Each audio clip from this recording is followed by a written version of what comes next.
Revista Espírita, Allan Kardec, fevereiro de 1860. Os Espíritos Glóbulos. Abre parênteses, nota. Nota do tradutor.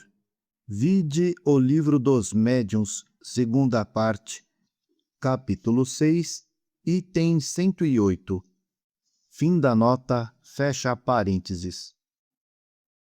A vontade de ver os espíritos é coisa muito natural, e conhecemos poucas pessoas que não desejariam fruir dessa faculdade.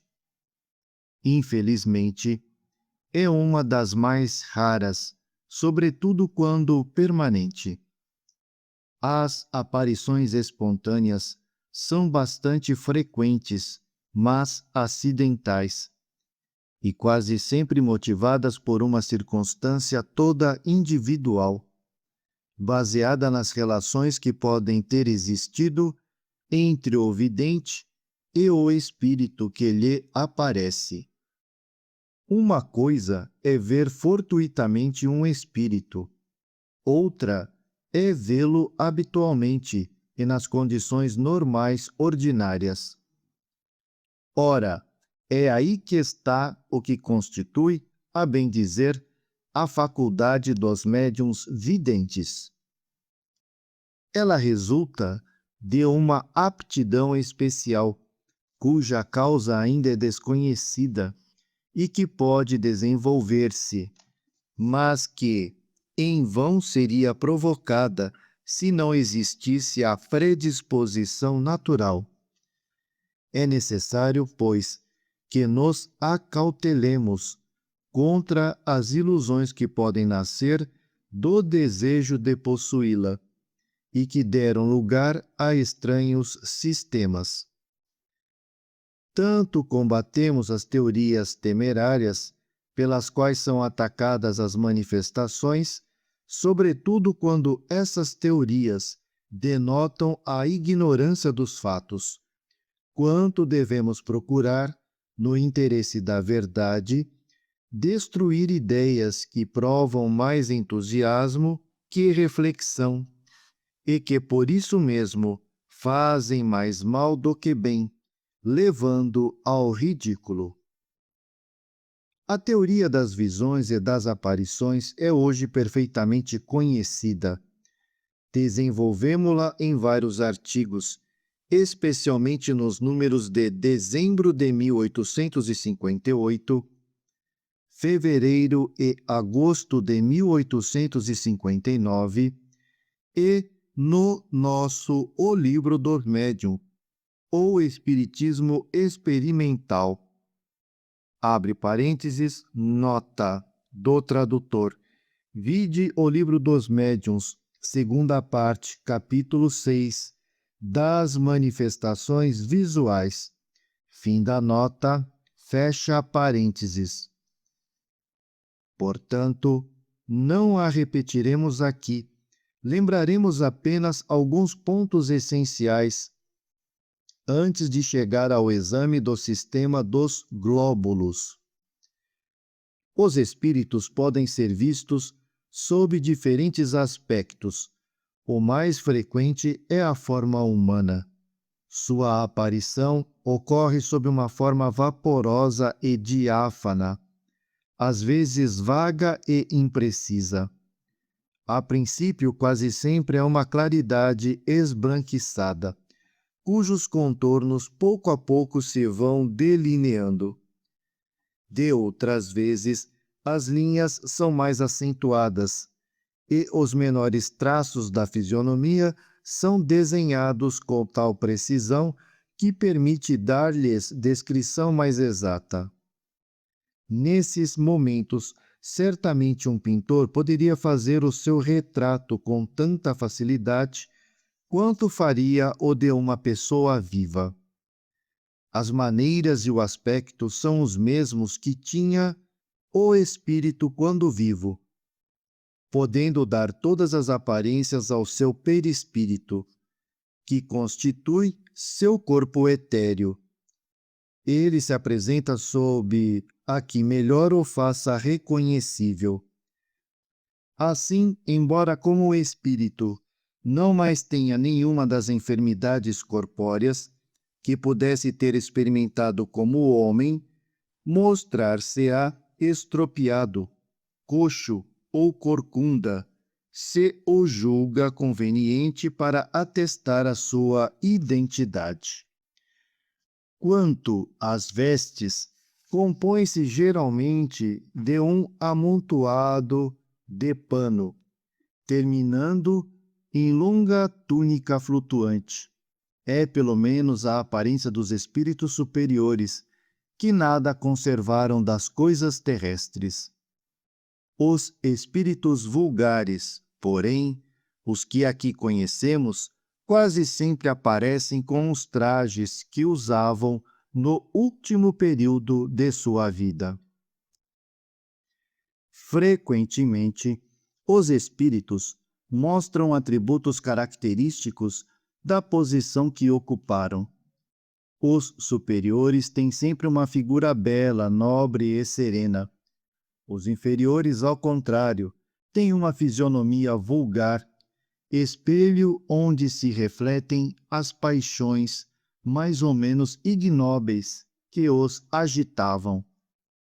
Algumas vezes ainda revelam os vestígios dos crimes que praticaram ou dos suplícios que padeceram. Coisa interessante é que, salvo em circunstâncias especiais, as partes menos acentuadas são os membros inferiores, enquanto a cabeça, o tronco e os braços são sempre claramente desenhados. Dissemos que as aparições têm algo de vaporoso, malgrado sua nitidez. Em certos casos, poderíamos compará-las à imagem que se reflete num espelho, sem estanho, o que não impede se vejam os objetos que lhe estão por detrás. Geralmente é assim que os médiuns videntes as percebem. Eles as veem ir e vir, entrar, sair, andar por entre os vivos, com ares, pelo menos se se trata de espíritos comuns, de participarem ativamente de tudo quanto se passa em derredor deles, de se interessarem segundo o assunto, de ouvirem o que dizem os humanos. Com frequência são vistos a se aproximar das pessoas, a lhes insuflar ideias, a influenciá-las, a consolá-las, a se mostrar tristes ou contentes conforme o resultado que obtenham. Numa palavra, constituem como que a réplica ou reflexo do mundo corpóreo, com suas paixões, vícios ou virtudes. Mais virtudes do que a nossa natureza material dificilmente nos permite compreender. Tal é esse mundo oculto que povoa os espaços, que nos cerca, dentro do qual vivemos sem o perceber, como vivemos em meio às miríades de seres do mundo microscópico.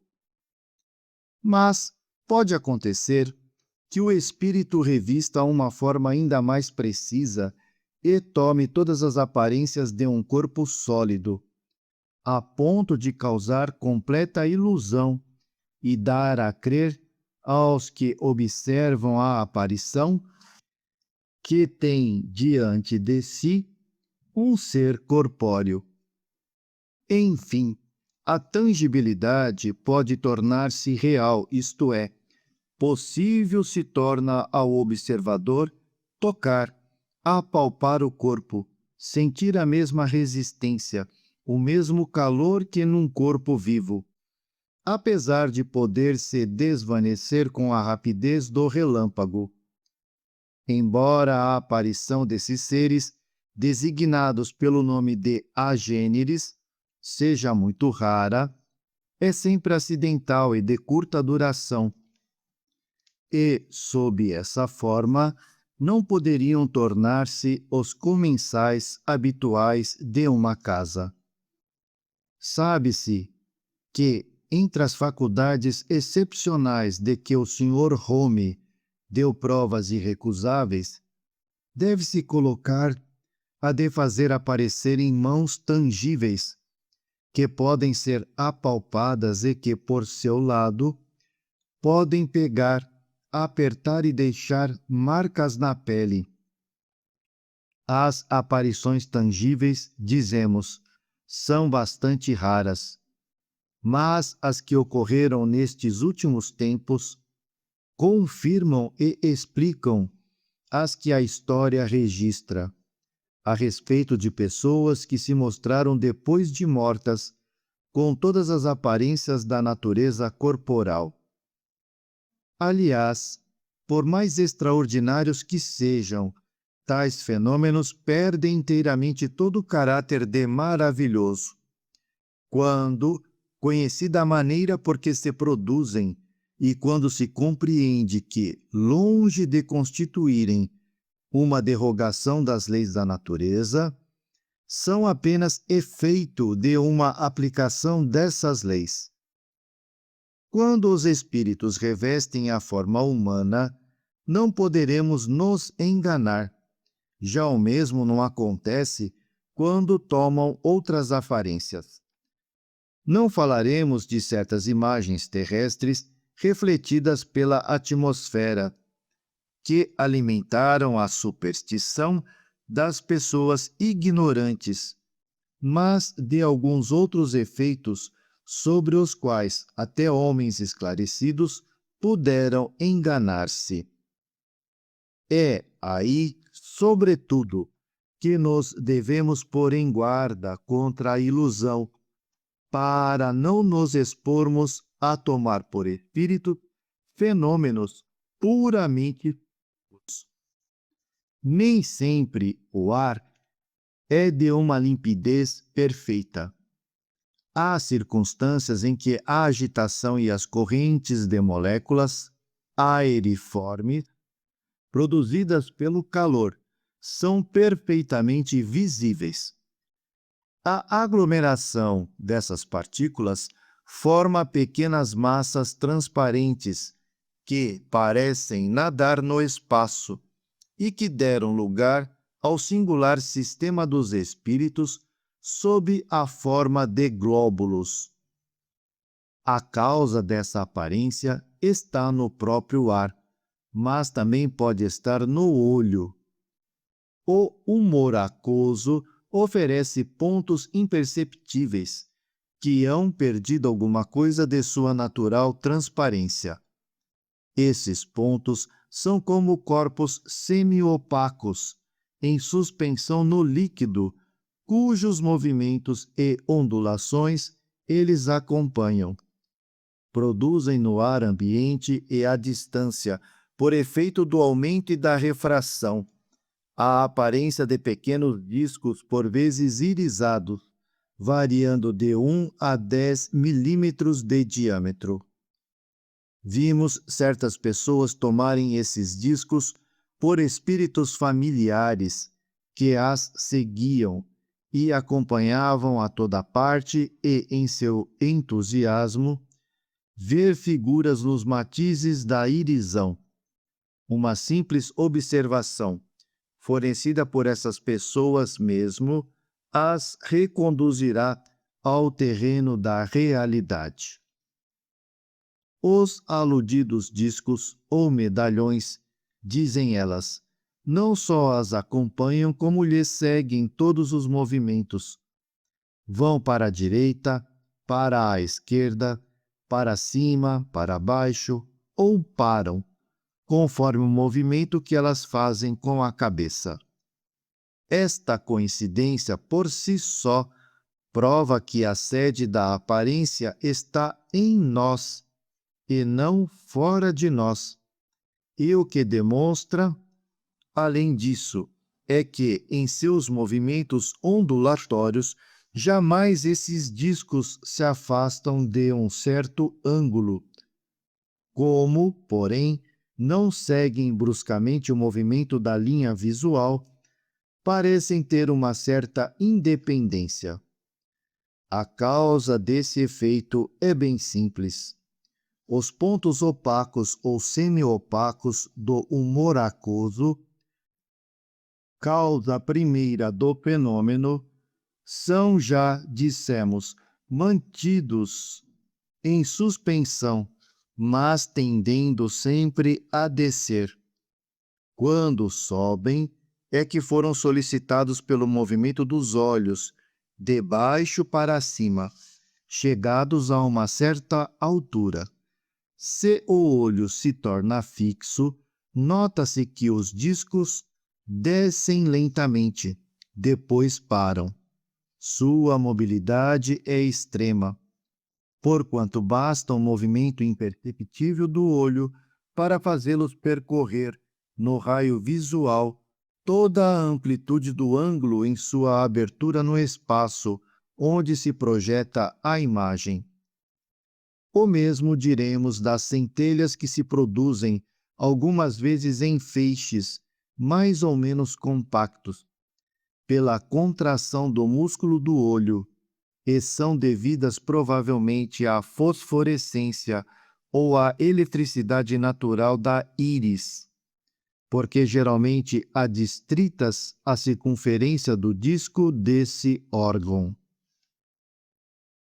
Tais ilusões não podem provir senão de uma observação incompleta. Quem quer que tenha estudado a natureza dos espíritos, por todos os meios que a ciência prática faculta, compreenderá tudo o que elas têm de pueril. Se esses glóbulos aéreos fossem espíritos, teríamos de convir que estariam reduzidos a um papel puramente mecânico para seres inteligentes e livres, papel sofrivelmente fastidioso para os espíritos inferiores e, com mais forte razão, incompatível com a ideia que fazemos dos espíritos superiores. Os únicos sinais que realmente podem atestar a presença dos espíritos são os sinais inteligentes. Enquanto não ficar provado que as imagens de que acabamos de falar, ainda que assumindo a forma humana, têm movimento próprio, espontâneo, com evidente caráter intencional e acusando uma vontade livre, nisso não veremos senão fenômenos fisiológicos ou ópticos. A mesma observação se aplica a todos os gêneros de manifestações, sobretudo aos ruídos, às pancadas, aos movimentos insólitos dos corpos inertes, que milhares de causas físicas podem produzir. Repetimos, enquanto um efeito não for inteligente por si mesmo e independente da inteligência dos homens, é preciso olhá-lo duas vezes antes de o atribuir aos espíritos.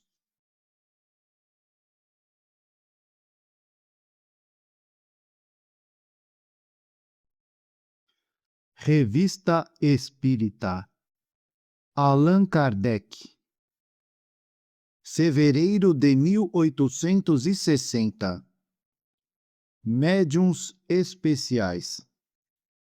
A experiência prova diariamente quanto são numerosas as variedades da faculdade mediúnica, mas também nos prova que os diversos matizes dessa faculdade são devidos a aptidões especiais, ainda não definidas, abstração feita das qualidades e dos conhecimentos do espírito que se manifesta. A natureza das comunicações é sempre relativa à natureza do espírito e traz o cunho de sua elevação ou de sua inferioridade, de seu saber ou de sua ignorância. mas considerando-se o mesmo mérito, do ponto de vista hierárquico, nele há incontestavelmente uma propensão para ocupar-se de uma coisa em vez de outra. Os espíritos batedores, por exemplo, quase não saem das manifestações físicas. Entre os que dão manifestações inteligentes, há espíritos poetas, músicos, desenhistas, moralistas, sábios, médicos, etc. Falamos de espíritos de uma ordem média, porquanto, chegados a um certo grau, as aptidões se confundem na unidade da perfeição. Mas, ao lado da aptidão do espírito, há também a do médium, que para o primeiro é um instrumento mais ou menos cômodo, mais ou menos flexível, e no qual descobre qualidades particulares que não podemos apreciar. Façamos uma comparação. Um músico muito hábil tem em mãos vários violinos. Para o vulgo, são todos bons, mas entre os quais o artista consumado faz uma grande diferença. Capta matizes de extrema delicadeza, que o levam a escolher uns e rejeitar outros. Matizes que compreende por intuição, mas que é incapaz de definir. O mesmo se dá em relação aos médiuns, para idênticas qualidades na força mediúnica. O espírito dá preferência a este ou aquele, conforme o gênero de comunicação que queira dar. Assim, por exemplo, vemos pessoas que escrevem, como médiuns, poesias admiráveis, embora em condições ordinárias jamais tenham conseguido fazer um verso. Outros, ao contrário, são poetas, mas, como médiuns, só escrevem prosa, apesar de seu desejo. O mesmo se dá com o desenho, a música, etc. Também há os que, sem conhecimentos científicos próprios, têm uma aptidão toda particular para receber comunicações científicas. Outros para estudos históricos. Outros servem mais facilmente de intérpretes aos espíritos moralistas. Numa palavra, seja qual for a flexibilidade do médium, as comunicações que recebe com mais facilidade têm geralmente um sinete especial. Alguns até não saem de um certo círculo de ideias, e quando deles se afastam, só obtêm comunicações incompletas, lacônicas e frequentemente falsas. Excetuando-se as causas de aptidão, os espíritos ainda se comunicam com maior ou menor boa vontade, por tal ou qual intermédio, conforme as suas simpatias. Assim, considerando-se a mesma igualdade de aptidões, o mesmo espírito será muito explícito através de certos médiuns, pelo simples fato de que esses lhe convém melhor. Portanto, incorreríamos em erro se, pelo simples fato de termos um bom médium à mão, que escrevesse com facilidade, pudéssemos, por seu intermédio, obter boas comunicações de todos os gêneros. A primeira condição para obter-se boas comunicações é, sem contradita, assegurar-se da fonte de onde emanam, isto é, das qualidades do espírito que as transmite. Mas não é menos importante levar em conta as qualidades do instrumento oferecido ao espírito. É necessário, pois, estudar a natureza do médium, como se estuda a do espírito, pois aí estão os dois elementos essenciais para se obter resultados satisfatórios. Há um terceiro que desempenha um papel igualmente importante: a intenção, o pensamento íntimo, o sentimento mais ou menos louvável de quem interroga. E isso se concebe. Para que uma comunicação seja boa, é preciso que emane de um espírito bom. Para que esse bom espírito possa transmiti-la, é necessário um bom instrumento. Para que a queira transmitir, é preciso que o objetivo lhe convenha. Lendo o pensamento, o espírito julga se a pergunta que lhe é feita merece uma resposta séria e se a pessoa que a dirige é digna de recebê-la. Caso contrário, não perde o tempo em semear bons grãos em terra imprópria. E é então que os espíritos levianos e zombadores aproveitam o campo, deixado livre, porquanto, pouco se importando com a verdade, não hesitam em fazê-lo e geralmente são muito pouco escrupulosos quanto aos fins e aos meios. De acordo com o que acabamos de dizer, compreende-se que deve haver espíritos, por gosto ou pela razão, mais especialmente ocupados com o alívio da humanidade sofredora, que paralelamente deve haver médiuns mais aptos que outros a lhes servirem de intermediários. Ora, como esses espíritos agem exclusivamente com vistas ao bem, devem procurar em seus intérpretes, além da aptidão que poderia ser chamada fisiológica, certas qualidades morais, entre as quais figuram em primeira linha o devotamento e o desinteresse. A cupidez sempre foi boa e sempre será um motivo de repulsa para os bons espíritos e uma causa de atração para os outros. É admissível, possa o bom senso, aceitar que os espíritos superiores se prestem a todas as combinações de interesse material e que estejam às ordens do primeiro que aparecer, pretendendo explorá-los? Os espíritos, sejam quais forem, não querem ser explorados, e se alguns parecem estar de acordo, se mesmo se adiantam a certos desejos demasiado mundanos, quase sempre têm em vista uma mistificação, de que se riem depois, como de uma boa peça pregada a gente muito crédula.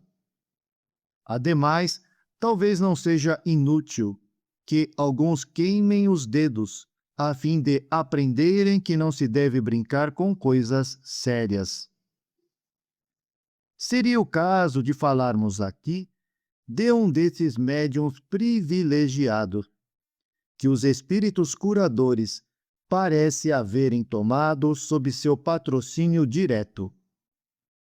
A senhorita Désirée Godu, que reside em Hennebon, Morbihan, goza a este respeito de uma faculdade verdadeiramente excepcional, que utiliza com a mais piedosa abnegação. Sobre isso, já dissemos algumas palavras num relatório das sessões da sociedade, mas a importância do assunto merece um artigo especial e teremos a satisfação de lhe consagrar em nosso próximo número. À parte o interesse que se liga ao estudo de toda faculdade rara, sempre consideramos como um dever dar a conhecer o bem e fazer justiça a quem o pratica. Revista Espírita, Allan Kardec, fevereiro de 1860. Bibliografia: A Condessa Matilde de Canossa. Tal é o título de um romance legendário publicado em 1858 em Roma pelo R. P. Bresciani, da Companhia de Jesus, autor do Judeu de Verona. O assunto da obra é a história, no gênero de Walter Scott, da antiga família de Canossa. Foi por isso que o autor a dedicou ao atual descendente dessa ilustre família, o Marquês Otávio de Canossa, podestade de Verona e camareiro de Sua Majestade o Imperador da Áustria. A ação se passa na Idade Média. Os feiticeiros e os magos nela representam um grande papel, e as cenas demoníacas são descritas com uma precisão que faria inveja ao romancista escocês. O autor nos parece menos feliz em sua apreciação dos fenômenos espíritas modernos, das mesas falantes, do magnetismo, do sonambulismo. Ora, eis o que a respeito lemos no capítulo 10, página 170. Abre aspas. Vários de meus leitores, e talvez não sejam em menor número, poderiam admirar-se de ver expostos nos capítulos precedentes todo esse aparato de diabruras, de exorcismos, de sortilégios, de alucinações e irrupções fantásticas, que não ficaria mal nas histórias de serão e nos contos das amas de leite. Em nossos dias, quem acredita ainda em necromantes, em feiticeiros, em encantamentos, em fascínio, em filtros, no comércio com o diabo? Desejaríeis reconduzir-nos aos contos azuis de Martim del Rio. Abre parênteses, nota. Del Rio, sábio jesuíta nascido em Antuérpia em 1551 e morto em 1608. O autor faz alusão à sua obra intitulada Disquisitiones Magicoi. Fim da nota, fecha parênteses. As ingênuas superstições do povo e das comadres de esquina, por lendas que eriçam a pele das camponesas bochechudas, que têm medo de lobisomem e impedem de dormir os garotos medrosos, em nome do bicho-papão? Realmente, amigo, este é o momento azado para nos livrarmos dessas frivolidades. Tal é, mais ou menos, a linguagem que creio ouvir. Responderei que, antes de desdenhar as antigas crenças, é preciso que cada um ponha a mão na consciência e se pergunte, com muita franqueza, se ao menos não é tão crédulo quanto algum dos seus antepassados. Vejamos um pouco. Que significa essa voga de magnetizadores e de médiuns, de mesas girantes, falantes e proféticas, de sonâmbulos que veem através de paredes, que leem pelo cotovelo, que têm à sua frente aquilo que se diz e se faz a 20, 30, 40 milhas de distância, que leem e escrevem sem conhecer o ABC, que, sem saberem uma palavra de medicina, assinalam, determinam todos os casos patológicos, indicando-lhes as causas e prescrevendo-lhes o remédio nas doses habituais, em todos os termos greco-árabes do vocabulário científico? Que são esses interrogatórios de espíritos, essas respostas de pessoas mortas e enterradas, essas profecias de acontecimentos futuros? Quem evoca essas sombras? Quem as leva a falar? Quem as faz ver um futuro que não existe?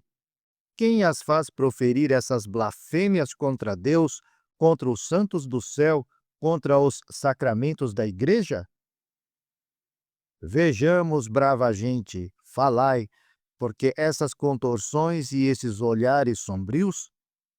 Ah, quem sabe acabareis me dizendo: mistérios da natureza, leis desconhecidas, forças da lucidez, sentido oculto no organismo humano, sutileza do fluido magnético, do influxo nervoso, das ondulações ópticas e acústicas, virtudes secretas que a eletricidade ou o magnetismo excitam no cérebro, no sangue, nas fibras e em todas as partes vitais, potências e forças supremas da vontade e da imaginação.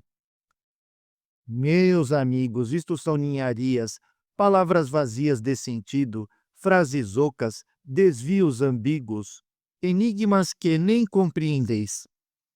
Toda a diferença que há entre nós e nossos antepassados é que, para negar um mistério, forjamos 100 outros, ao passo que para aquela boa gente um gato era um gato e o diabo.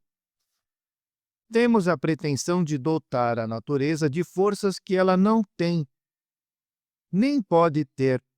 Nossos velhos, mais sábios e mais francos, diziam, sem muitos rodeios, que havia operações sobrenaturais, tratando-as muito ingenuamente de feitiçaria. Entretanto, menos versados do que nós no conhecimento dos fenômenos naturais, sem dúvida chegaram algumas vezes a tomar por um efeito prodigioso coisas que não saem da ordem natural, ao passo que os modernos, muito mais esclarecidos, não deixam de olhar bom número de charlatanices dos magnetizadores, como o efeito misterioso das leis secretas da natureza, e as operações realmente diabólicas como passes de magia, mais ou menos sutis. Mas os homens mais cristãos do velho tempo bem sabiam que os maus espíritos, evocados por meio de certos sinais, de certas conjurações, de certos pactos, apareciam, respondiam, alucinavam a imaginação, impressionando de mil maneiras e, sobretudo, fazendo o maior mal que podiam aos que com eles conversavam. Confessai, pois, de boa fé, que mesmo em nossos dias, em maior número que antigamente, temos os nossos necromantes, encantadores e feiticeiros, com a diferença de que os nossos pobres pais tinham horror a esses malefícios, por eles praticados em segredo, nas trevas, nas cavernas, nas florestas, e que muitos se arrependiam, confessavam-se e faziam penitência.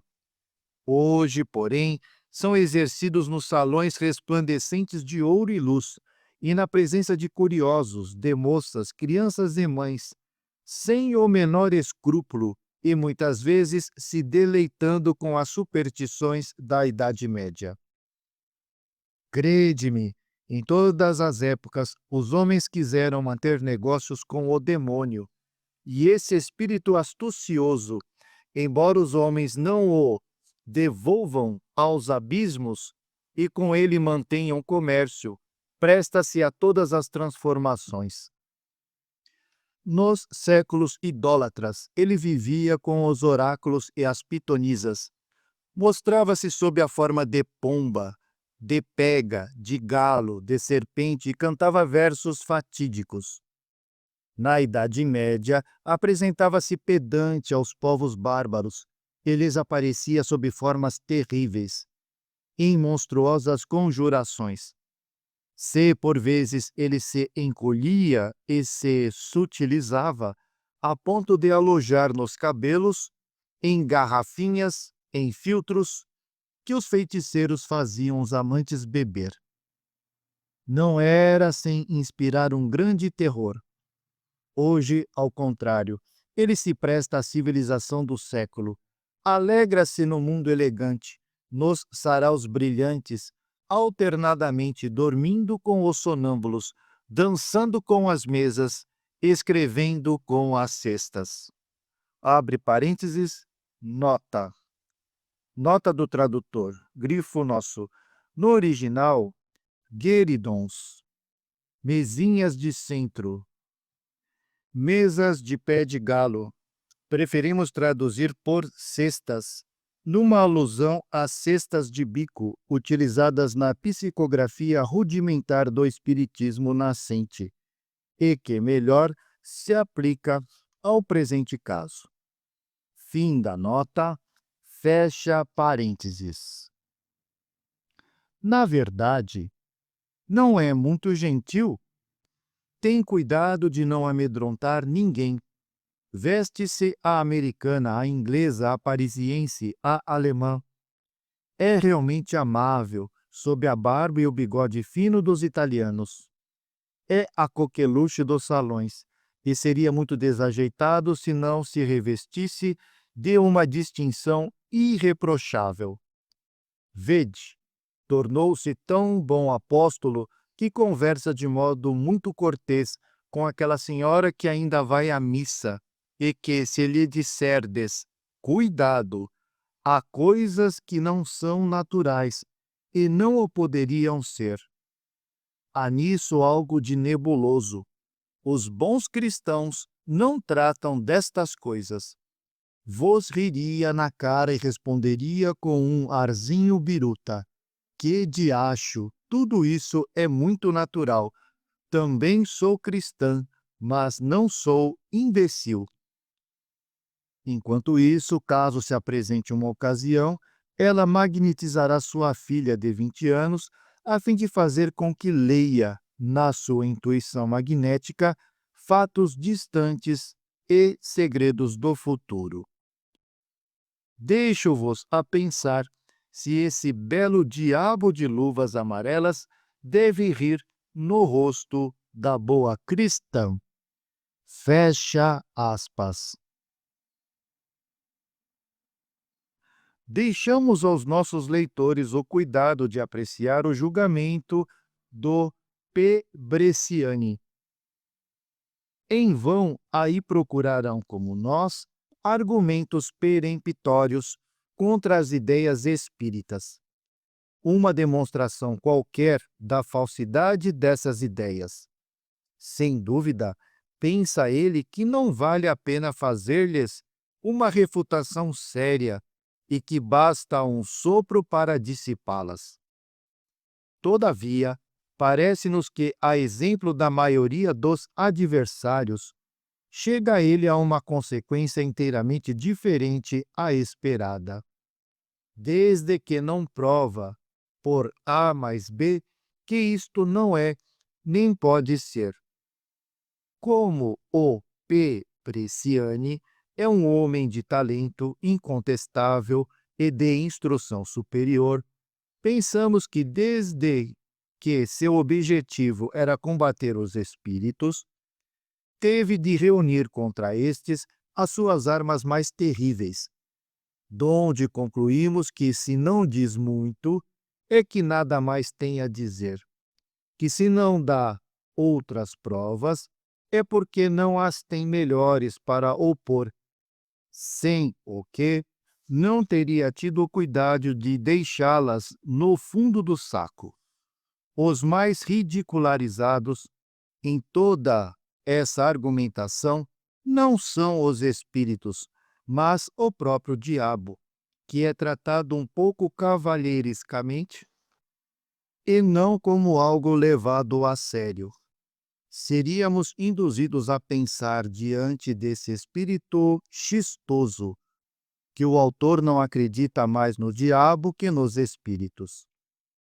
Se, portanto, como se pretende, o diabo é o agente único de todas as manifestações, forçoso é convir que representa um papel mais divertido que terrível, e muito mais capaz de excitar a curiosidade do que amedrontar. Tal é, aliás, até o presente, o resultado de tudo quanto se tem dito e escrito contra o Espiritismo, de modo que mais o tem servido que prejudicado. Segundo a maioria dos críticos, o fato das manifestações não tem alcance. É um entusiasmo passageiro, um brinquedo de salão, e o autor não nos parece tê-lo encarado por um lado mais sério. Se assim é, por que se atormentar? Deixai a modo cuidado de fazer amanhã outro passatempo. E o Espiritismo viverá o que viveu a maioria dos vasos chineses, o espaço de 2 estações. Atirando-lhe pedras, dão a impressão de o temer, porquanto não se procura abater senão o que se teme. Se é uma quimera, uma utopia, por que se bater contra moinhos de vento? É verdade, dizem, que o diabo algumas vezes nele se intromete, mas não haveria necessidade de tantos autores como este, de pintar o diabo com cores róseas, para despertar em todas as mulheres a vontade de o conhecer. Terá o P. Bresciani examinado bem a questão? Terá pesado o alcance de todas as suas palavras? Que nos permita a dúvida. Quando ele diz: que são essas respostas de pessoas mortas e enterradas? Quem lhes faz ver um futuro que não existe? Nós nos perguntamos se foi um cristão ou um materialista que escreveu semelhantes coisas, embora o materialista falasse dos mortos com mais respeito. Quem os faz proferir essas blasfêmias contra Deus? Mas onde estão essas blasfêmias? O autor que atribui tudo ao diabo as supôs.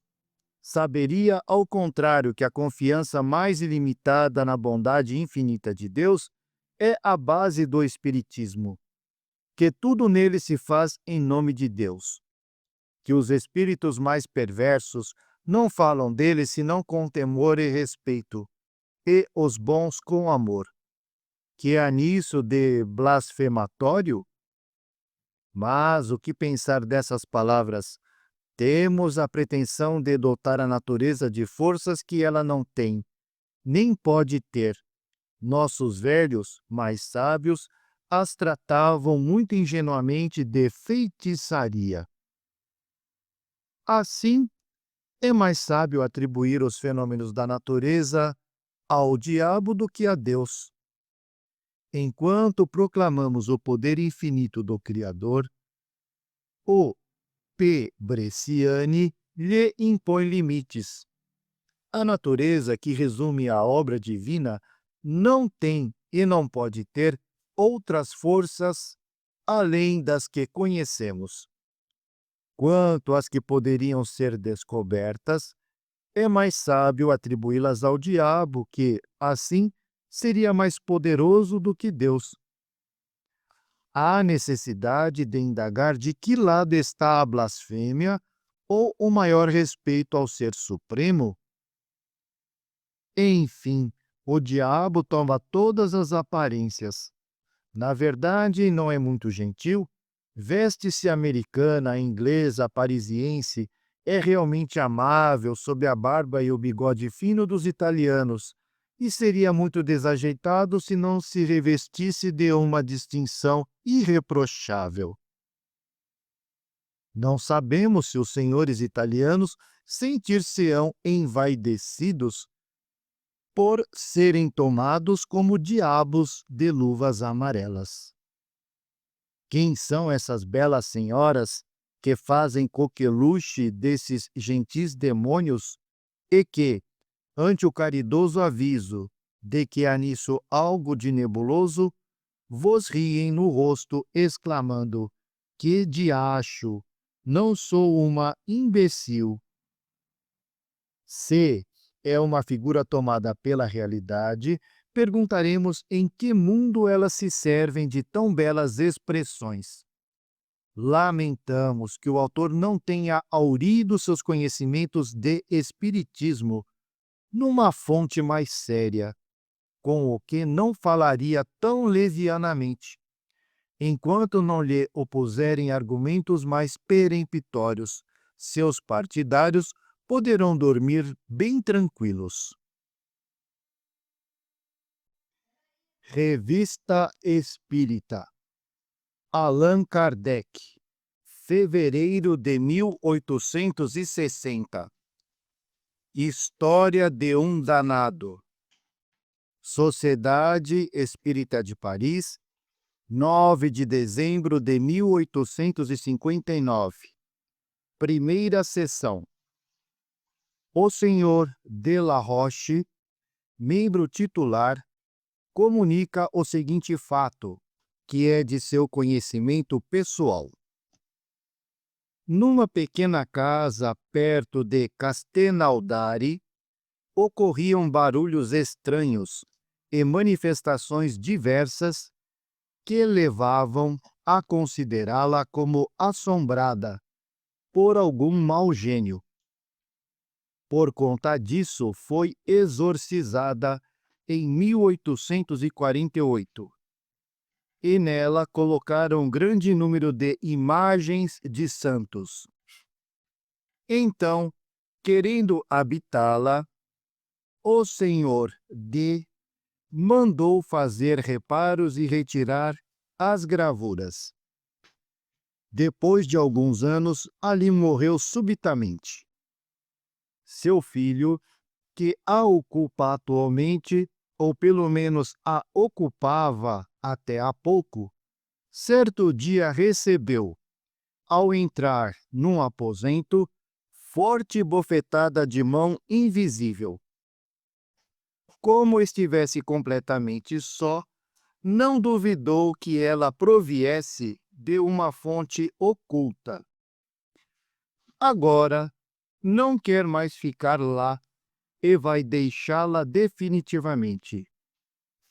Há, na região, a tradição segundo a qual um grande crime teria sido cometido naquela casa. Interrogado sobre a possibilidade de evocar o esbofeteador, São Luís respondeu que sim. Chamado, o espírito se manifesta por sinais de violência. O médium é tomado de extrema agitação. 7 ou 8 lápis são quebrados. Vários são atirados sobre os assistentes. Uma página é rasgada e coberta de traços insignificantes, feitos com cólera. Todos os esforços para o acalmar mostram-se impotentes. Pressionado a responder às perguntas que lhe são dirigidas, escreve com a maior dificuldade, um não quase indecifrável. 1. A São Luís. Teríeis a bondade de nos dar algumas informações sobre este espírito, já que ele mesmo não pode ou não as quer dar? Resposta de São Luís. É um espírito da pior espécie, um verdadeiro monstro. Nós o fizemos vir, mas não nos foi possível obrigá-lo a escrever. Malgrado tudo quanto lhe foi dito, ele tem seu livre arbítrio, mas, infeliz, dele faz triste uso. 2. Há muito tempo que morreu como homem? Resposta de São Luís. Tomai informações. Foi ele que cometeu o crime cuja lenda existe na região. 3. Quem era ele em vida? Resposta de São Luís. Sabê-lo-eis por vós mesmos. 4. É ele, pois, que assombra a casa atualmente? Resposta de São Luís. Sem dúvida, pois foi assim que vô-lo fiz chamar a atenção. 5. Os exorcismos praticados não foram capazes de expulsá-lo? Resposta de São Luís. De modo algum. 6. Ele tem algo a ver com a morte súbita do senhor D? Resposta de São Luís: sim. 7. De que maneira contribuiu para essa morte? Resposta de São Luís: pelo pavor. 8. Foi ele quem deu a bofetada no filho do senhor D? Resposta de São Luís: sim. 9. Poderia ter dado outra em qualquer um de nós? Resposta de São Luís: mas, certamente, vontade não lhe faltava. 10. Por que não o fez? Resposta de São Luís: não lhe foi permitido. 11. Haveria um meio de o desalojar daquela casa? Qual seria? Resposta de São Luís: se quiserem desembaraçar-se da obsessão de semelhantes espíritos, será fácil, orando por eles. É o que sempre descuram fazer. Preferem apavorá-los com fórmulas de exorcismos, que os divertem muito. 12. Dando às pessoas interessadas a ideia de orar por esse espírito e orando nós mesmos por ele, seria possível desalojá-lo? Resposta de São Luís: sim, mas notai que eu disse orar e não mandar orar. 13. Esse espírito é suscetível de melhora? Resposta de São Luís: porque não o são todos, este como os outros? Contudo, é preciso enfrentar dificuldades. Mas, por mais perverso que seja, o bem em retribuição ao mal acabará por tocá-lo. Que orem primeiramente e o evoquem dentro de um mês. Assim podereis julgar da mudança que nele se terá operado. 14. Esse espírito é sofredor e infeliz. Podeis descrever o gênero de sofrimentos que ele suporta? Resposta de São Luís: está convencido de que deverá ficar eternamente na situação em que se encontra. Vê-se constantemente no momento em que praticou o crime. Qualquer outra lembrança lhe foi apagada e interdita qualquer comunicação com outro espírito. Na terra só pode estar naquela casa e, quando no espaço, nas trevas e na solidão. 15. De onde vinha antes da última encarnação? A que raça pertencia? Resposta de São Luís: havia tido uma existência entre as tribos mais ferozes e mais selvagens, e precedentemente vinha de um planeta inferior à Terra. 16. Se esse espírito reencarnasse, em que categoria de indivíduos iria encontrar-se? Resposta de São Luís: vai depender dele e do arrependimento que experimentar. 17. Em sua próxima existência corporal, poderia ser o que se chama um homem de bem? Resposta de São Luís: isto seria difícil. O que quer que faça não poderá evitar uma existência bastante tempestuosa. Observação: a senhora X, médium vidente que assistia à sessão, viu esse espírito no momento em que queriam que escrevesse. Sacudia o braço do médium, seu aspecto era aterrador. Vestia uma camisa coberta de sangue e tinha um punhal. O senhor e a senhora F, que assistiam à sessão como ouvintes, embora ainda não fossem sócios, desde a mesma noite atenderam à recomendação feita em favor do infeliz espírito e oraram por ele. Obtiveram várias comunicações, assim como de suas vítimas. Narrá-las-emos na ordem em que foram recebidas, e as que, sobre o mesmo assunto, foram obtidas na sociedade. Além do interesse ligado a essa dramática história, ressalta um ensinamento que a ninguém escapará. Segunda sessão. Casa do Senhor F. 18. Ao espírito familiar. Podes dizer-nos alguma coisa a respeito do espírito de Castelnaudari? Resposta do espírito familiar. Evoca-o. 19. Será mal? Resposta do espírito familiar. Verás. 20. Que devemos fazer? Resposta do espírito familiar. Não lhe falar, se nada tens a dizer-lhe. 21. Se lhe falarmos para lamentarmos o seu sofrimento, isso lhe fará bem? Resposta do espírito familiar. A compaixão sempre faz bem aos infelizes. 22.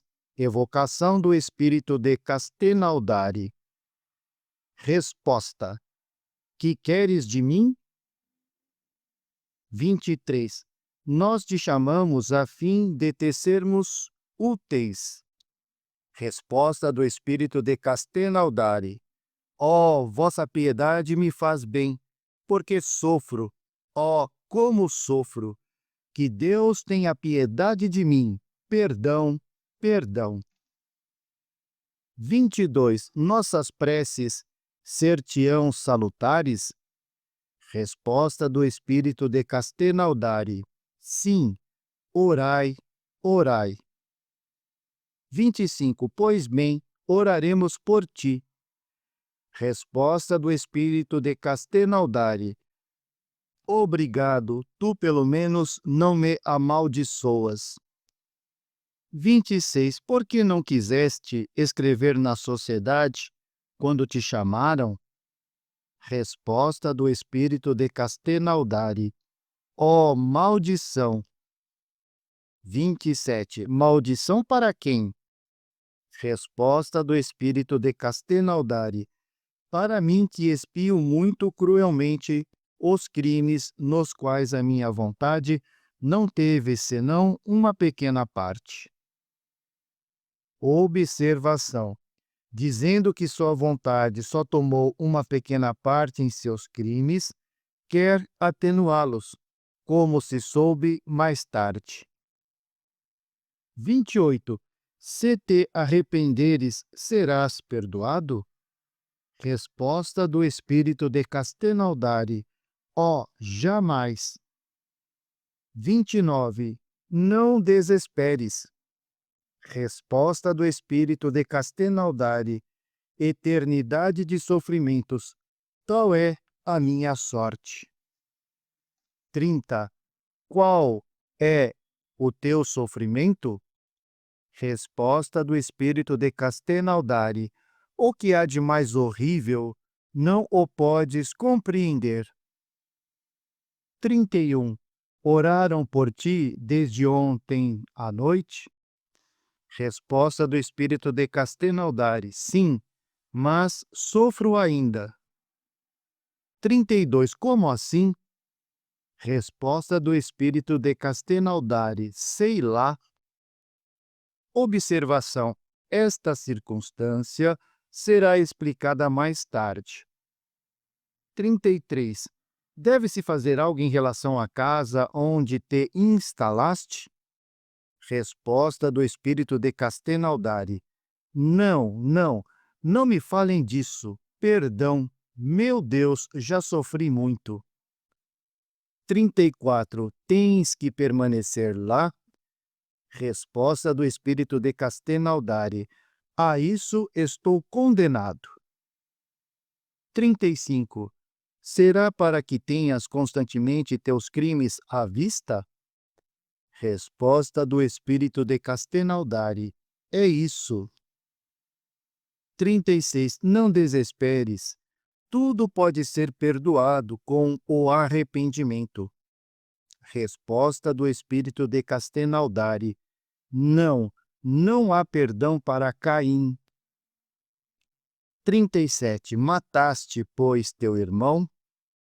Resposta do espírito de Castelnaudari: somos todos irmãos. 38. Por que quisestes fazer mal ao Senhor D? Resposta do espírito de Castelnaudari: chega, por piedade, chega. 39. Então, adeus. Tem confiança na misericórdia divina. Resposta do espírito de Castelnaudari: orai. Terceira sessão. 40. Evocação. Resposta do espírito de Castelnaudari: estou junto de vós. 41. Começas a ter esperança? Resposta do espírito de Castelnaudari: sim, meu arrependimento é grande. 42. Qual era o teu nome? Resposta do espírito de Castelnaudari: sabereis mais tarde. 43. Há quantos anos sofreis? Resposta do espírito de Castelnaudari: há 200 anos. 44. Em que época cometeste o crime? Resposta do espírito de Castelnaudari: em 1608. 45. Podes repetir as datas para nolas confirmar? Resposta do espírito de Castelnaudari: inútil, uma vez é bastante. Adeus, eu vos falarei amanhã, uma força me chama. Quarta sessão. 46. Evocação. Resposta do espírito de Castelnaudari: obrigado, Hugo. Abre parênteses. Nome de batismo do senhor F. Fecha parênteses. 47. Queres falar do que se passou em Castelnaudari? Resposta do espírito de Castelnaudari: não, fazei-me sofrer quando falais disto. Não é generoso de vossa parte. 48. Sabes muito bem que, se falamos disto, é com vistas a poder esclarecer a tua posição e não a agravá-la. Assim, fala sem temor. Como foste levado a cometer esse crime? Resposta do espírito de Castelnaudari: um momento de alucinação. 49. Houve premeditação? Resposta do espírito de Castelnaudari: não. 50. Não pode ser verdade. Teus sofrimentos provam que és mais culpado do que dizes. Já sabes que só pelo arrependimento poderás suavizar a tua sorte, e não pela mentira. Vamos, sê franco. Resposta do espírito de Castelnaudari: bem, já que é preciso, seja. 51. Foi um homem ou uma mulher que mataste? Resposta do espírito de Castelnaudari: um homem. 52. Como causaste a morte do senhor D?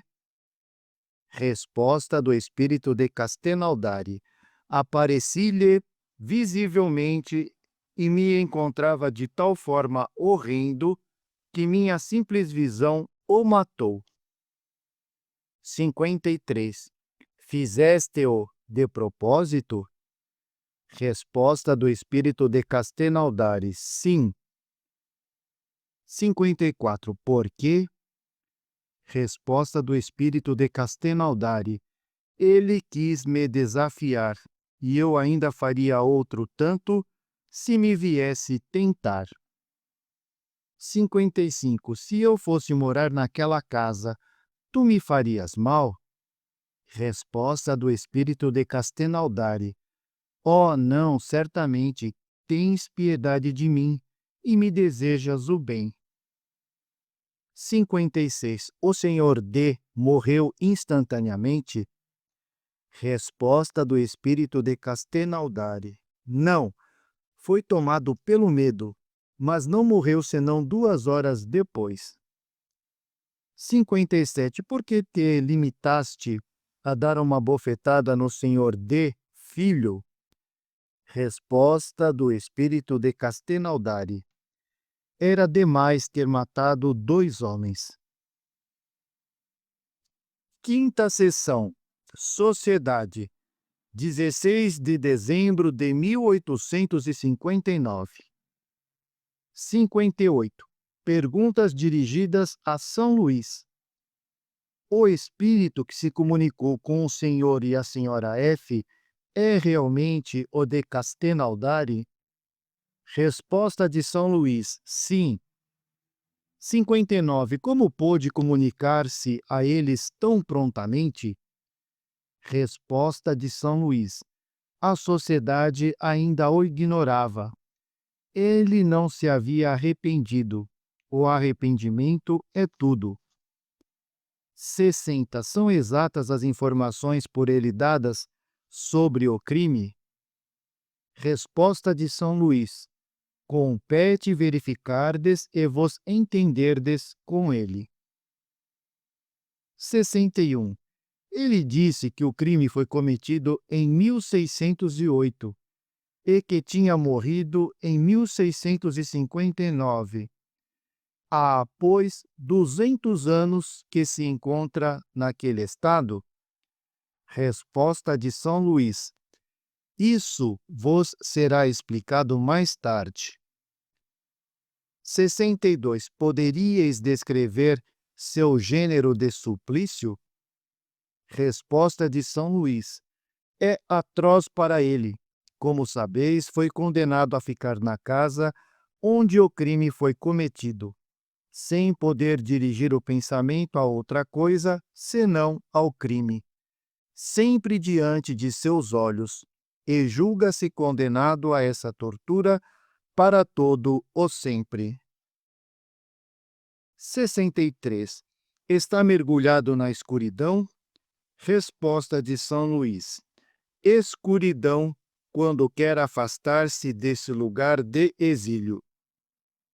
64. Qual o gênero de suplício mais terrível que pode experimentar um espírito neste caso?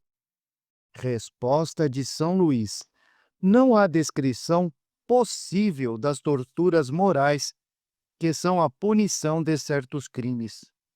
O próprio que as experimenta teria dificuldade em vos dar uma ideia.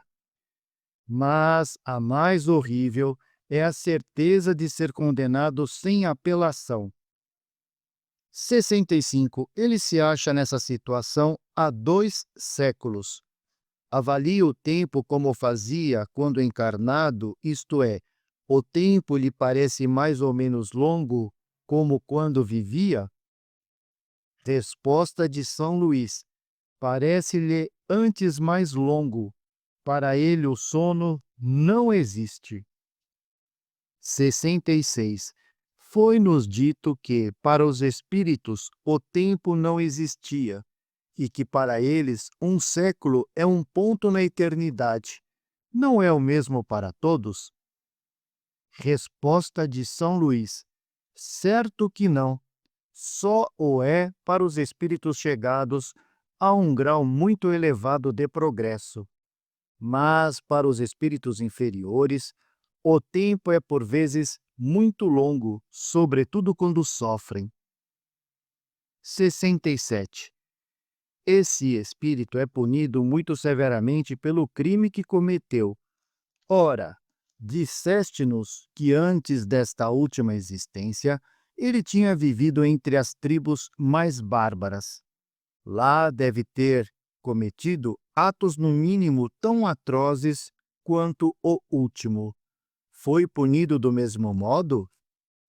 Resposta de São Luís: foi menos punido, porque, sendo mais ignorante, compreendia menos o alcance. Observação: todas as observações confirmam este fato, eminentemente conforme a justiça de Deus, de que as penas são proporcionais, não à natureza da falta, mas ao grau de inteligência do culpado e à possibilidade de compreender o mal que faz.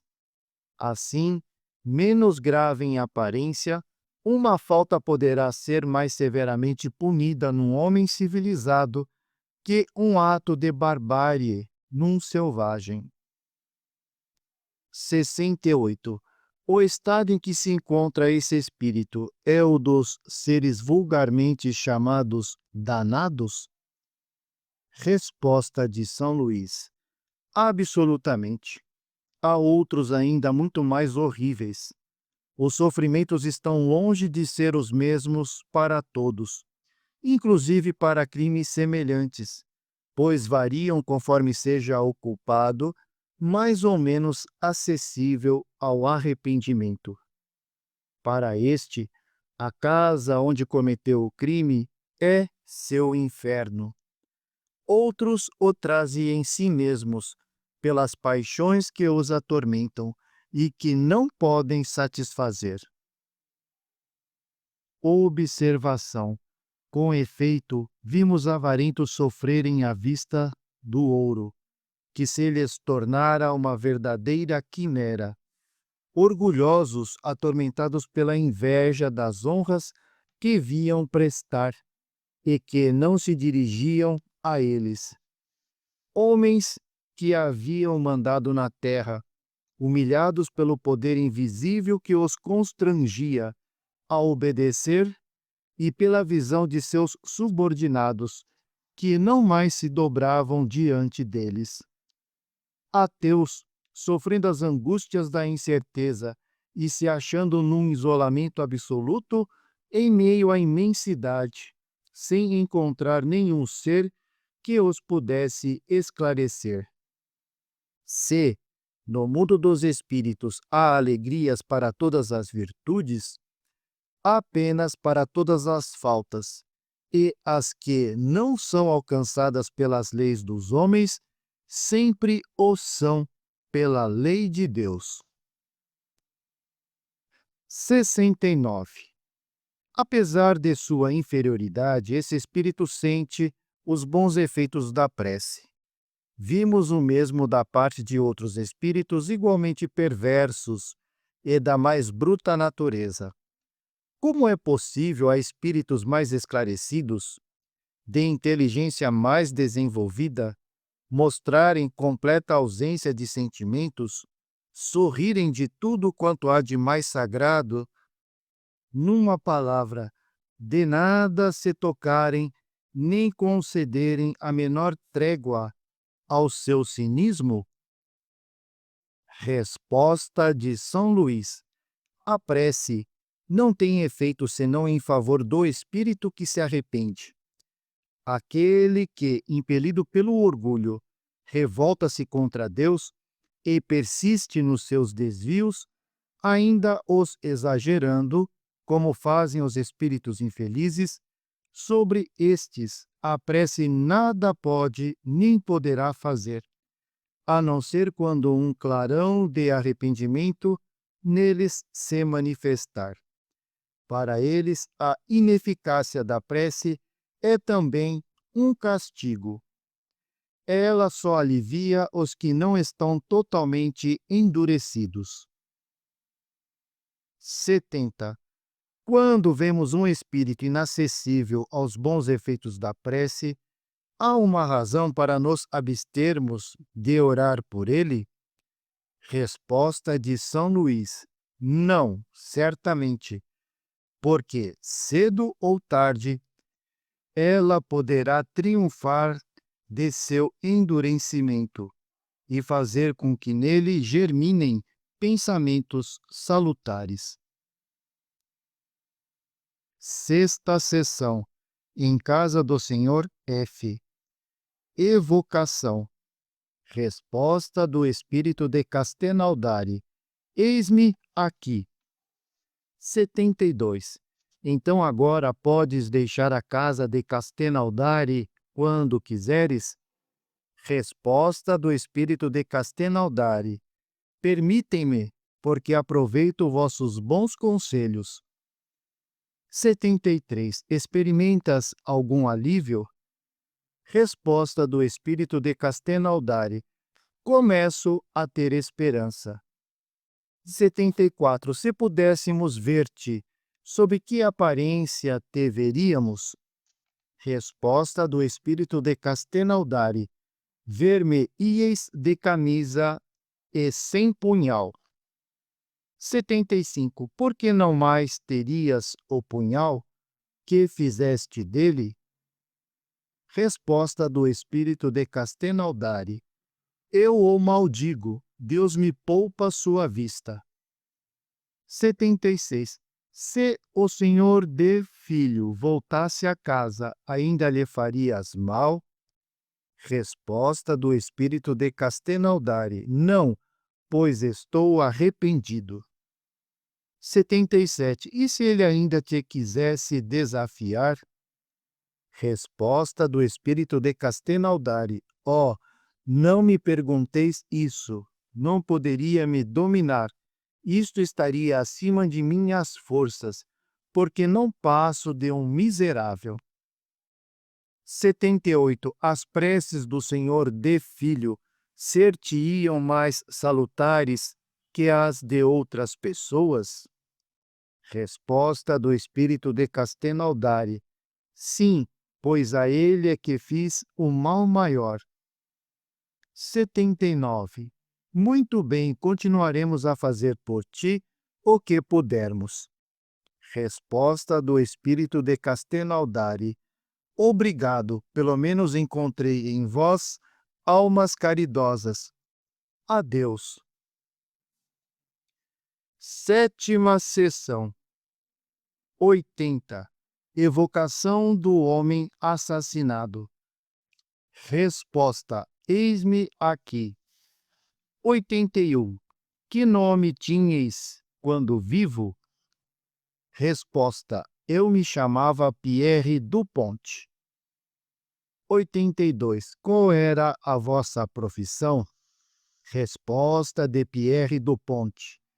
Era salsicheiro em Castelnaudari, onde meu irmão mais velho, Charles Dupont, assassinou-me com um punhal no meio da noite, no dia 6 de maio de 1608. 83. Qual foi a causa do crime? Resposta de Pierre Dupont. Meu irmão pensou que eu queria cortejar uma mulher a quem ele amava e que eu via com muita frequência, mas ele se enganava, porquanto eu jamais havia pensado nisso. 84. Como ele vos matou? Resposta de Pierre Dupont. Eu dormia. Ele me feriu na garganta, depois no coração. Ferindo, despertou-me. Quis lutar, mas logo sucumbi. 85. Vós o perdoastes? Resposta de Pierre Dupont. Sim, no momento de sua morte, há 200 anos. 86. Com que idade ele morreu? Resposta de Pierre Dupont. Com 80 anos. 87. Então ele não foi punido em vida? Resposta de Pierre Dupont. Não. 88. Quem foi acusado por vossa morte? Resposta de Pierre Dupont. Ninguém, naquele tempo de confusão, prestava-se pouca atenção a tais coisas. Isto de nada adiantaria. 89. Que aconteceu à mulher? Resposta de Pierre Dupont. Pouco depois foi assassinada em minha casa por meu irmão. 90. Por que a assassinou? Resposta de Pierre Dupont. Amor frustrado. Ele a tinha desposado antes de minha morte. Oitava sessão. Por que ele não fala do assassinato dessa mulher? Resposta de Pierre do Ponte. Porque o meu é o pior para ele. 92. Evocação da mulher assassinada. Resposta: eis-me aqui. 93. Que nome tinhas em vida? Resposta: Marguerite Aeder, senhora do Ponte. 94. Quanto tempo estivestes casada? Resposta: 5 anos. 95. Pierre nos disse que seu irmão suspeitava de relações criminosas entre vós dois. Isso é verdade? Resposta de Marguerite: nenhuma relação criminosa existia entre nós. Não acrediteis nisso. 96. Quanto tempo depois da morte de seu irmão Charles, ele vos assassinou? Resposta de Marguerite: 2 anos depois. 97. Que motivo o impeliu? Resposta de Marguerite: o ciúme e o desejo de ficar com o meu dinheiro. 98. Podeis relatar as circunstâncias do crime? Resposta de Marguerite: ele me agarrou e feriu-me na cabeça, no ateliê de trabalho, com sua faca de salsicheiro. 99. Como é que não foi perseguido? Resposta de Marguerite: para que tudo era desordem naqueles tempos infortunados. 100. O ciúme de Charles tinha fundamento? Resposta de Marguerite: sim, mas não o autorizava a cometer semelhante crime, porque neste mundo todos somos pecadores. 101. Há quanto tempo estáveis casada por ocasião da morte de Pierre? Resposta de Marguerite: há 3 anos. 102. Podeis precisar a data de vossa morte? Resposta de Marguerite: sim, 3 de maio de 1610. 103. Que pensaram da morte de Pierre? Resposta de Marguerite: fizeram crer em assassinos que queriam roubar. Observação: seja qual for a autenticidade desses relatos, que parecem difíceis de controlar, há um fato notável: a precisão e a concordância das datas e de todos os acontecimentos. Por si só, essa circunstância é um curioso assunto de estudo. Se considerarmos que esses 3 espíritos, chamados em intervalos diversos, em nada se contradizem. O que pareceria confirmar suas palavras é que o principal culpado no caso, evocado por outro médium, deu respostas idênticas. Nona sessão. 104. Evocação do Senhor D. Resposta: eis-me aqui. 105. Desejamos pedir alguns detalhes sobre as circunstâncias de vossa morte. Poderíeis nos dar? Resposta do Senhor D. De bom grado. 106. Sabias que a casa em que habitáveis era assombrada por um espírito? Resposta do Senhor D. Sim, mas eu quis desafiar e agi mal em fazê-lo. Melhor teria sido orar por ele.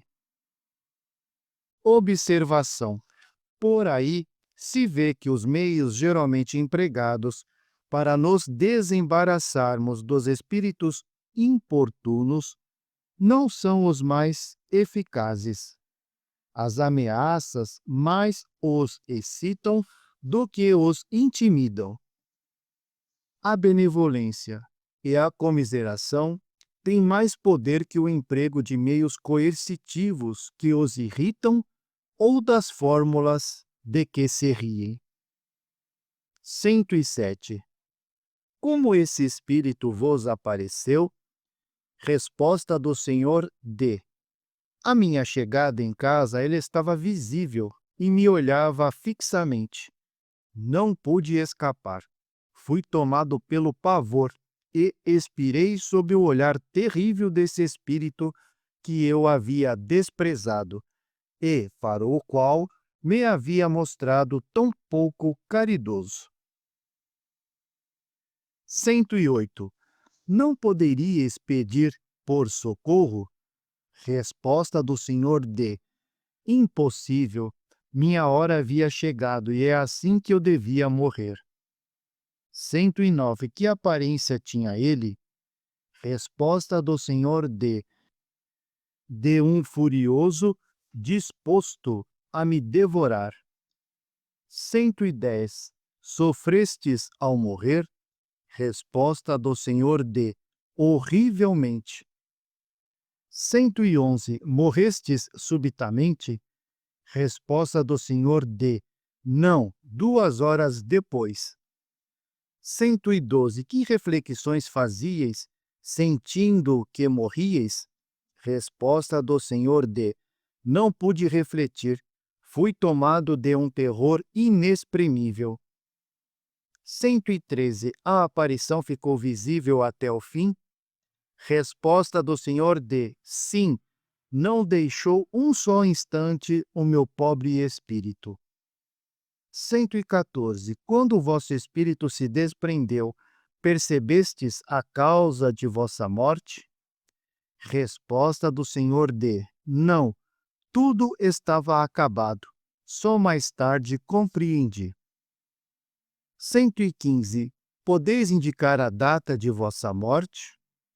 Resposta do Senhor D. Sim, 9 de agosto de 1853.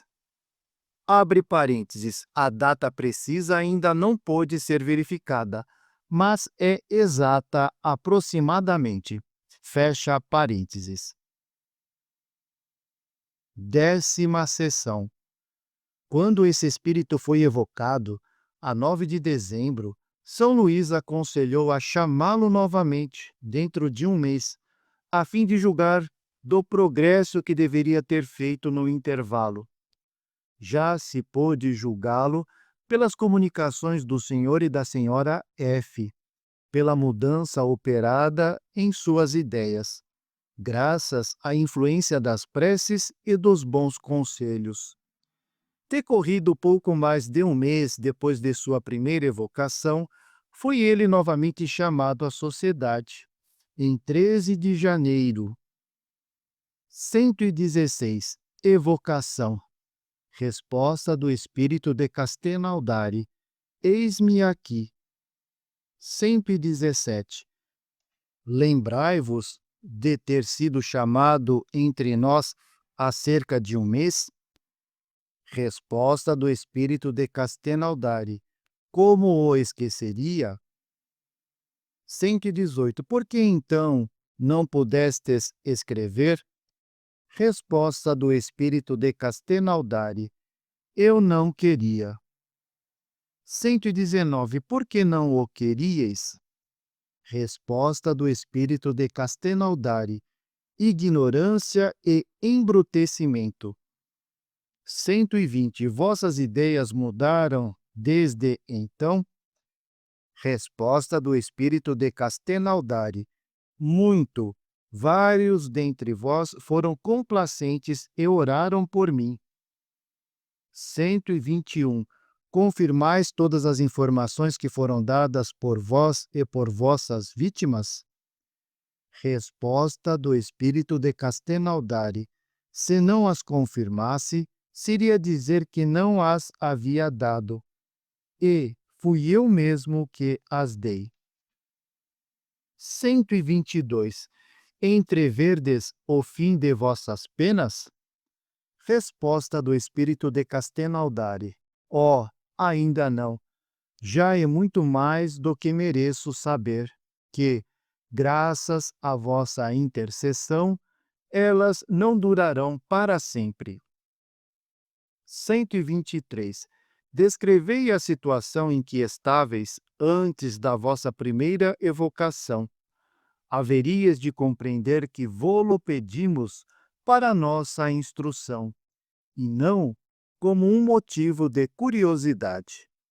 Resposta do espírito de Castelnaudari: como vos disse, não tinha consciência de nada no mundo, senão do meu crime, e não podia deixar a casa onde o cometi, senão para me elevar no espaço, onde tudo à minha volta era solidão e obscuridade.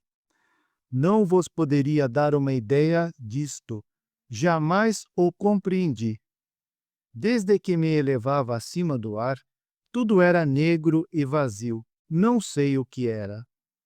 Hoje experimento muito mais remorso, mas, como vos provam as comunicações, já não sou constrangido a ficar naquela casa fatal.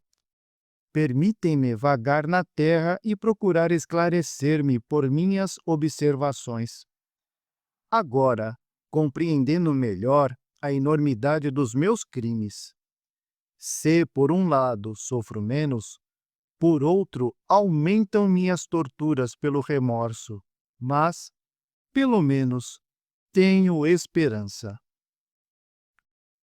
124. Se tivesseis que retornar uma existência corpórea, qual escolheríeis?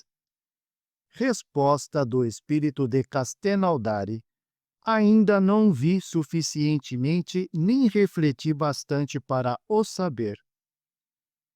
125. Encontrais as vossas vítimas? Resposta do espírito de Castelnaudari: ó, que Deus me guarde. Observação: sempre foi dito que a visão das vítimas é um dos tormentos dos culpados. Este ainda não as viu, porque estava no isolamento e nas trevas, era um castigo. Mas ele teme essa visão, e talvez aí esteja o complemento de seu suplício. 126. Durante o vosso longo isolamento e, pode-se dizer, vosso cativeiro, sentistes remorsos? Resposta do espírito de Castelnaudari: nem um pouco, e é por isso que sofri tanto. Foi somente quando comecei a experimentá-los que, malgrado meu, foram provocadas as circunstâncias que levaram à minha evocação, a qual devo o começo de minha liberdade. Obrigado, pois a vós que tivestes piedade de mim e me esclarecestes. Observação: esta evocação não é obra do acaso.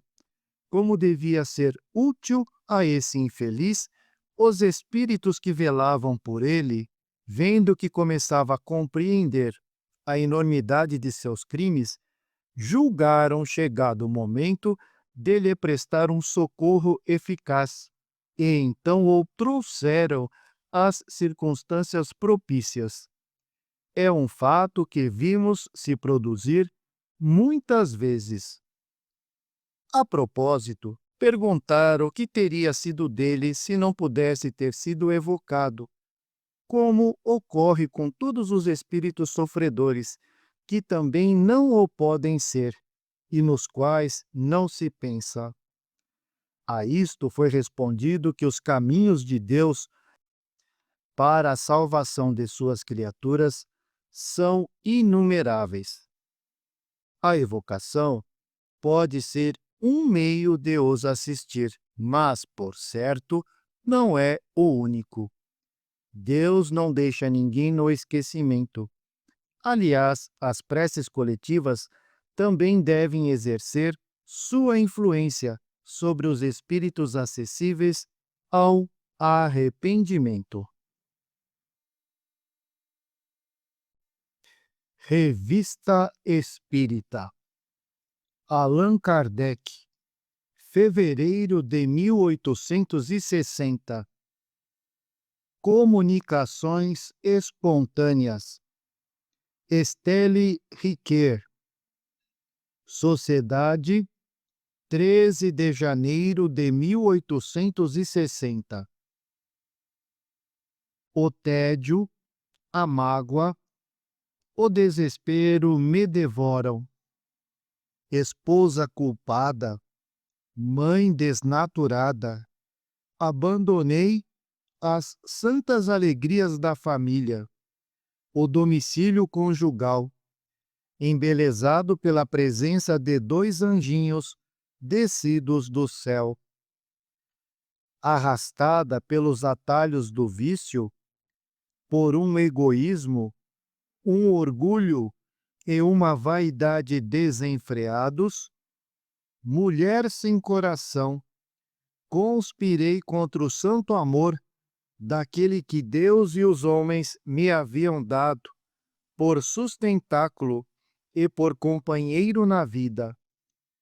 Ele buscou na morte um refúgio contra o desespero que lhe haviam causado o meu covarde abandono e a sua desonra. O Cristo perdoou a mulher adúltera e a Madalena arrependida. A mulher adúltera tinha amado, e Madalena se tinha arrependido.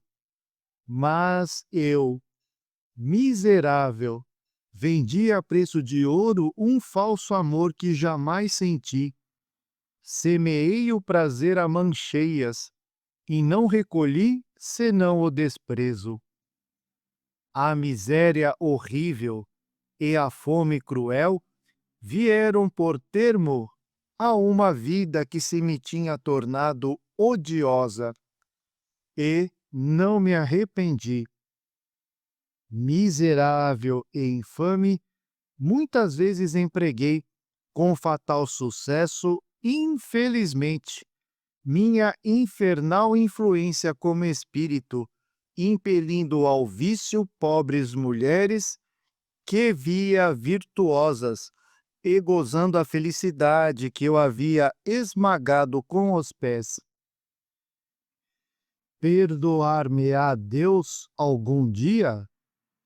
Talvez, se o desprezo que ela vos inspira não vos impedir de orar pela infeliz Estelle Riquet.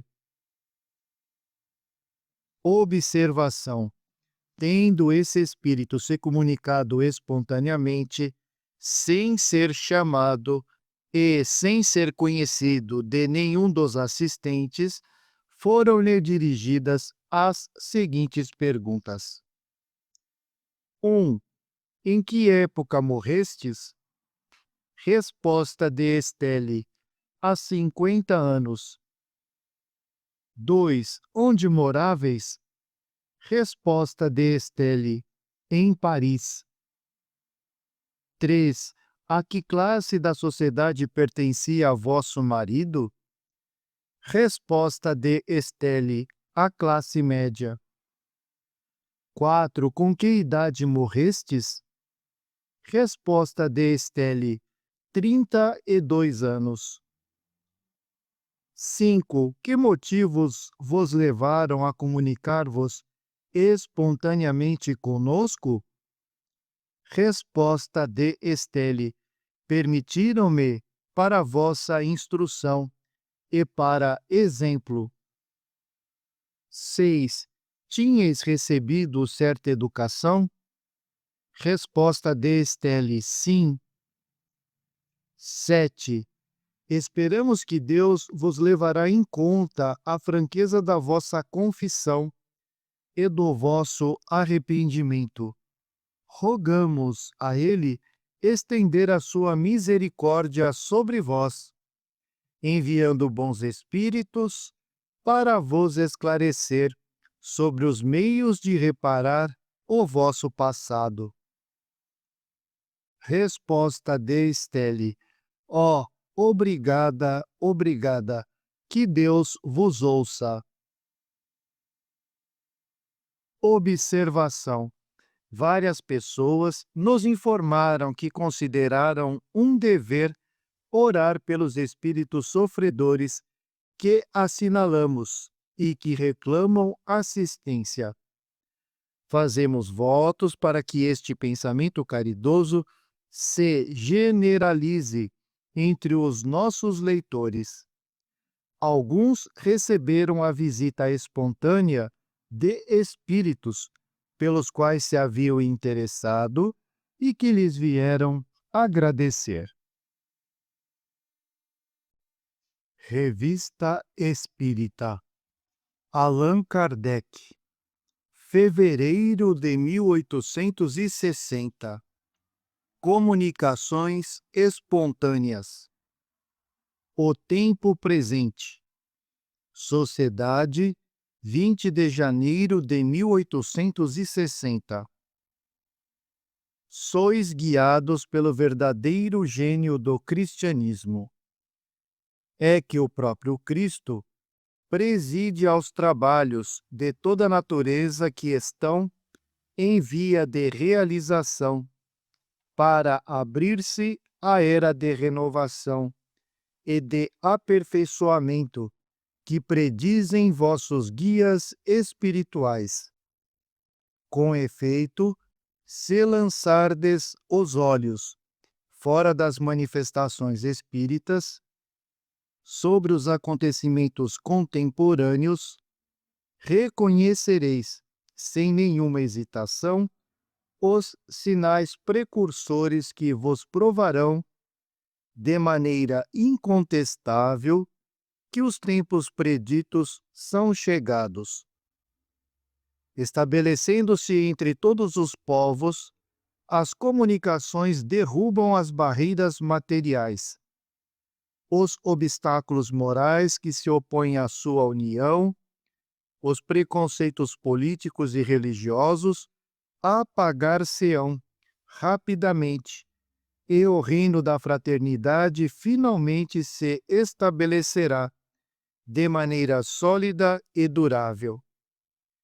Observai desde agora os próprios soberanos, impelidos por mão invisível, tomar, coisa incrível para vós, a iniciativa das reformas.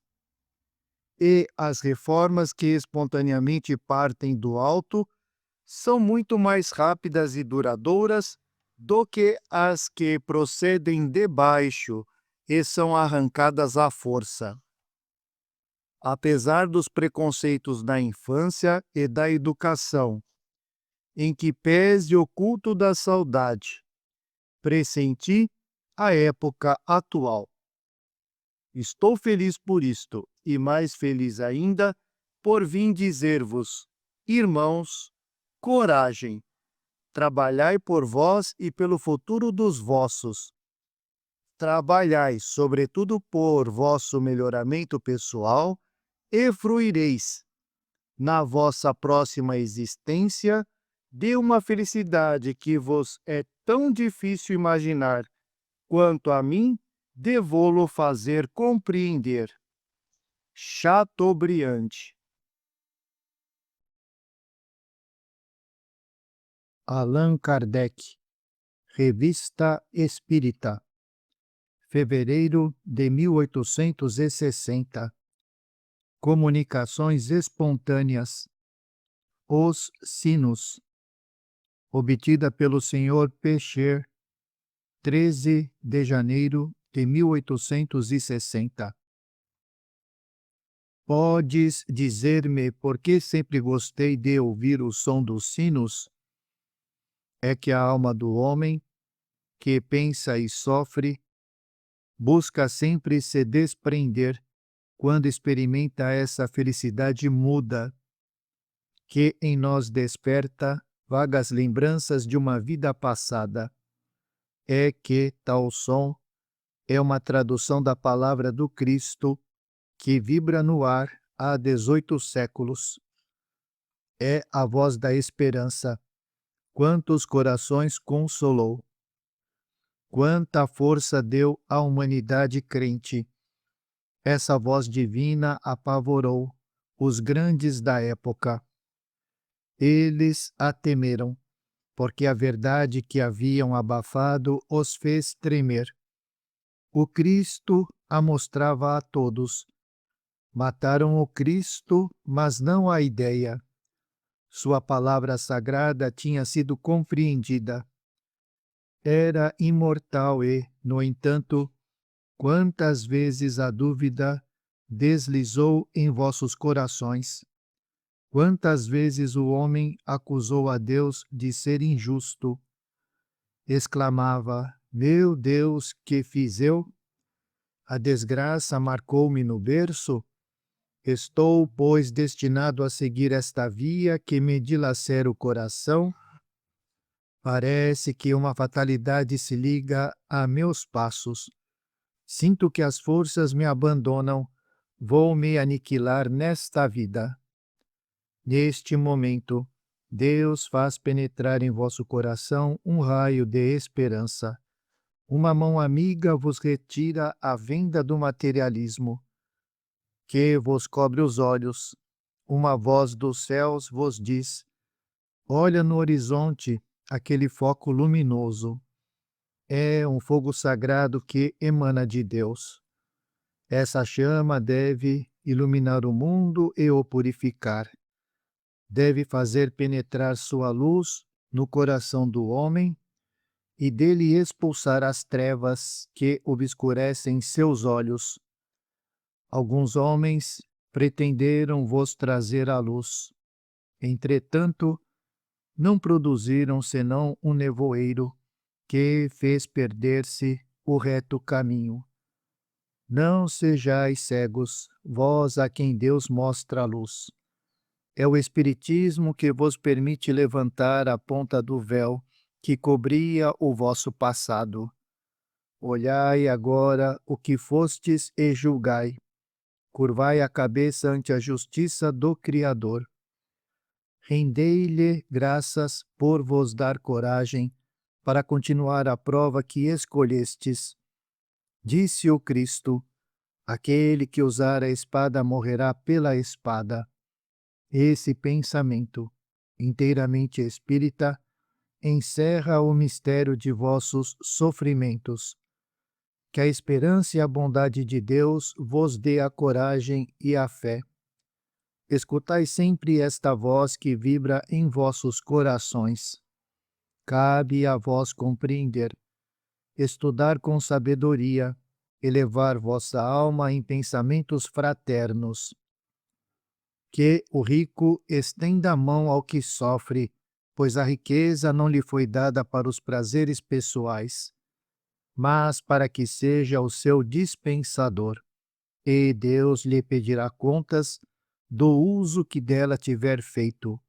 A única riqueza que Deus reconhece são as vossas virtudes, a única que levareis ao deixar este mundo. Deixai falar esses pretensos sábios, que vos chamam de loucos. Amanhã, quem sabe, talvez vos peçam para orar por eles, pois Deus os julgará. Tua filha que te ama e ora por ti. Comunicações espontâneas. Conselhos de família. Continuação. Ver o número de janeiro, lido na Sociedade a 20 de janeiro de 1860. Meus caros filhos, em minhas instruções precedentes, aconselhei-vos a calma e a coragem. Entretanto, nem todos as mostrais quanto deveríeis. Pensai que o lamento jamais acalma a dor. Ao contrário, esta tende a aumentar. Um bom conselho, uma boa palavra, um sorriso, um simples gesto dão força e coragem. Uma lágrima amolece o coração em vez de endurecê-lo. Chorai, se a isso vos impele o coração. preferencialmente nos momentos de solidão, e não em presença dos que necessitam de toda a sua força e de toda a sua energia, que uma lágrima ou um suspiro podem diminuir ou enfraquecer. Todos necessitamos de encorajamento e nada é mais próprio a nos encorajar que uma voz amiga, um olhar benevolente, uma palavra vinda do coração. Quando vos aconselhei a vos reunirdes, não foi para que reunisseis vossas lágrimas e amarguras. Não era para vos excitar a prece, que não prova senão uma boa intenção, mas, sim, para que unisseis vossos pensamentos, vossos esforços mútuos e coletivos, para que mutuamente vos desseis bons conselhos e procurasseis, em comum, não o meio de vos entristecer, mas a marcha a seguir para vencer os obstáculos que se apresentam diante de vós. Em vão um infeliz que não tem pão se lançará de joelhos para rogar a Deus o alimento que não cairá do céu. Que ele trabalhe e, por pouco obtenha, isso valerá mais do que todas as suas preces. A prece mais agradável a Deus é o do trabalho útil, seja qual for. Eu o repito. A prece prova uma boa intenção, um bom sentimento, mas não pode produzir senão um efeito moral, desde que é toda moral. É excelente como um consolo da alma, porquanto a alma que ora sinceramente encontra na prece um alívio às suas dores morais. Fora destes efeitos e dos que decorrem da prece, como já vos expliquei em outras instruções, nada espereis, pois sereis iludidos em vossa esperança. Segui, pois, exatamente os meus conselhos. Não vos contenteis em pedir a Deus que vos ajude, ajudai-vos a vós mesmos, porque assim provareis a sinceridade de vossa prece. Seria muito cômodo, na verdade, que bastasse pedir uma coisa nas preces para que ela vos fosse concedida. Seria o maior estímulo a preguiça e a negligência das boas ações. Eu poderia estender-me ainda mais a este respeito, mas seria demasiado para vós. Vosso estado de adiantamento não o comporta. Meditai sobre esta instrução, como sobre as precedentes. Elas são suscetíveis de ocupar por muito tempo vossos espíritos, pois contém em germe tudo quanto vos será desvendado no futuro. Segui meus conselhos anteriores. Abre parênteses, nota do tradutor. O espírito que ditou a mensagem não declinou o nome. Fecha parênteses.